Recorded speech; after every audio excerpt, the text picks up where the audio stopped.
Saudara dimanapun Anda berada, khususnya para guru di SMA, sekedar informasi bahwa matematika dapat menjadi sarana untuk meningkatkan kemampuan berpikir kritis peserta didik. Oleh karena itu, ketika kita mengajarkan matematika, seyogyanya sebagai guru dapat menyampaikan pembelajaran dengan metode yang membangkitkan rasa ingin tahu dan berpikir kritis peserta didik. Tayangan video streaming ini kami harap dapat menginspirasi Anda guru-guru. Sebentar, kita akan saksikan bersama cara yang ditempuh guru dalam membelajarkan mencari modus data berkelompok dengan menerapkan materi persamaan garis sehingga peserta didik dapat menemukan sendiri rumus mencari modus. Saat ini masih banyak dijumpai guru yang mengajarkan matematika di sekolah dasar. Hanya sekedar menjelaskan cara mengerjakan suatu soal dan tidak sampai kepada upaya meningkatkan kemampuan berpikir kritis peserta didik. Padahal, matematika salah satu pelajaran yang di dalamnya sedikit banyak materi yang dapat meningkatkan kemampuan berpikir kritis. Salah satunya adalah yang Anda dapat lihat dalam tayangan berikut ini. Selamat menyaksikan. Anak-anak, hari ini kita akan belajar tentang modus data kelompok. Tetapi, kalian akan menganalisa sendiri untuk mendapatkan rumusnya. Sebelumnya, kalian pernah belajar persamaan garis? Sekarang siapa yang masih ingat cara mencari persamaan garis? Saya, Pak. Y kurang Y1 sama dengan M dalam kurung X kurang X1 jika diketahui satu titik, Pak. Ya, benar. Itu jika diketahui satu titik. Kalau diketahui dengan dua titik? Saya, Pak. Y min Y1 per Y2 min Y1 sama dengan X min Y1 per X2 min X1, Pak. Ya, benar.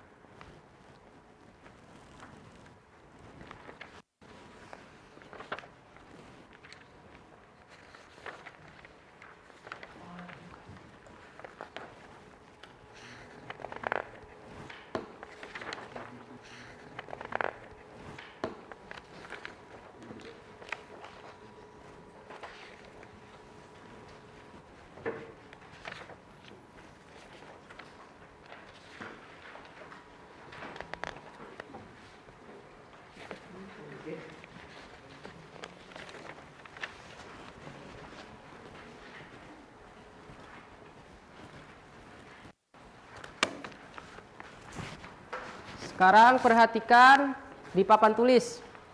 Di sini ada diagram batang, data kelompok. Kalian buat kelompok, kemudian diskusikan sesuai dengan LKPD. Silakan bisa dimulai.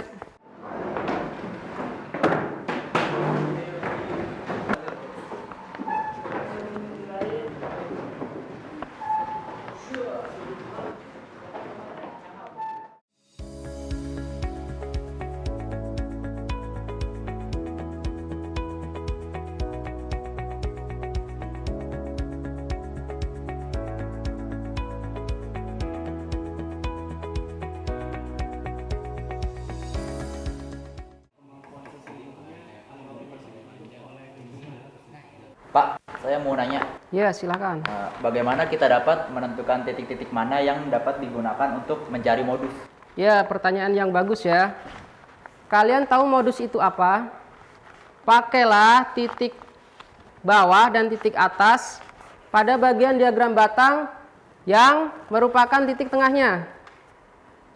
Seperti yang kalian lihat di papan tulis. Dan hubungkan titik-titik tersebut sehingga membentuk sebuah garis. Terima kasih, Pak. Sama-sama. Nah, rekan guru, proses berdiskusi ini juga dapat meningkatkan kemampuan berpikir kritis peserta didik. Ada baiknya kelompok berisi peserta didik dengan kemampuan akademik yang berbeda, sehingga dapat tercipta proses diskusi yang aktif. Pada proses diskusi ini, setiap peserta didik dapat menuangkan pendapatnya serta menanggapi pendapat temannya.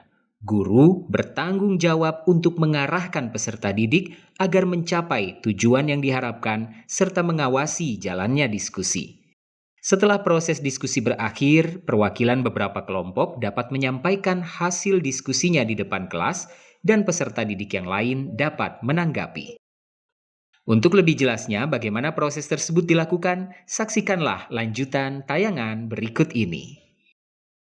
Anak-anak, diskusi bisa kalian akhiri. Sekarang waktunya kalian memaparkan hasil diskusi kalian. Kelompok mana yang ingin memaparkan terlebih dahulu?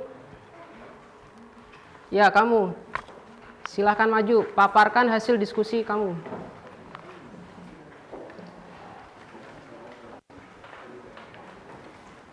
Coba paparkan hasil diskusi kelompokmu.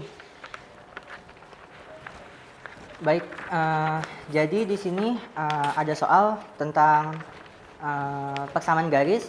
Nah, dari sini kita dapatkan sebuah rumus yaitu MO sama dengan TB plus P kurung D1 per D1 plus D2.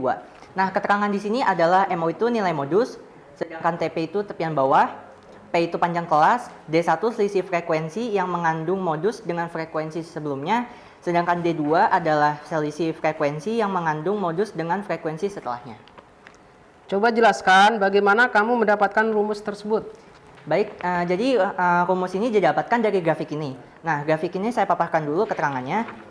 Jadi keterangan di sini adalah ada TB yaitu tepi bawah kelas modus, lalu ada TA tepi atas kelas modus, F1 frekuensi kelas sebelum kelas modus, terus F2 frekuensi kelas setelah kelas modus, lalu ada FMO yaitu frekuensi kelas modus, X itu modus, dan C itu panjang kelas. Apakah ada pendapat lain? Semuanya setuju ya? Untuk memastikan kalian dapat memahami, silahkan kembali melanjutkan mengerjakan soal di depan ya. Nah, rekan guru, semoga tayangan yang baru saja Anda saksikan ini memberikan wawasan bagi Anda bagaimana seharusnya memberikan pembelajaran yang dapat meningkatkan kemampuan berpikir kritis kepada peserta didik di dalam kelas.